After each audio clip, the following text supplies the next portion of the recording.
Evanđelje, autora Veljka Topalovića.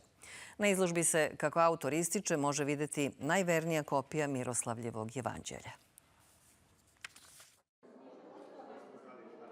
Pripovedajući o putu najraskošnijeg srpskog srednjovekovnog rukopisa, ova izložba priča priču o istoriji srpskog naroda. Iz drugačijeg ugla sagledavamo postupke Nemanjića, Obrenovića, Karađorđevića, komunističkih vlasti, Miloševićevog vremena i ovog sadašnjeg.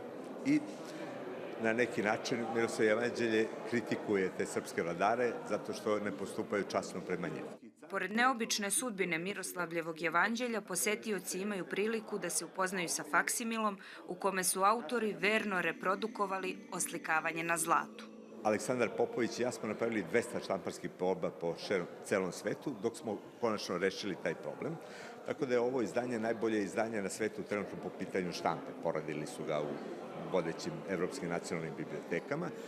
Najbolje je po pitanju poveza koju radio Aleksandar Čeklić. On je rekonstruisao vizantijski povez, ima 59 otvora u ovim drvenim daskama.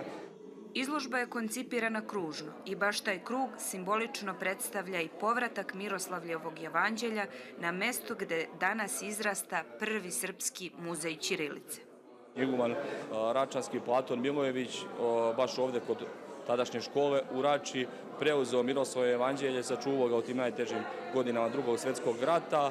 Posle dve faze rekonstrukcije škole dobili smo za sad ovaj galerijski prostor. Ono što nas očekuje, nadamo se skorije vreme da uđemo u stalnu postavku i da završavajući stalnu postavku ovo dobije funkciju koju smo mu namenili, to je muzej ćirilice. Iako je tadašnja škola u Rači danas postala muzej, ona izložbama poput ove nastavlja svoju prosvetiteljsku funkciju, jer nove naraštaje koji će imati priliku prvi put da vide Miroslavljevo jevanđelje upoznaje sa bogatom istorijom srpskog srednjeg veka.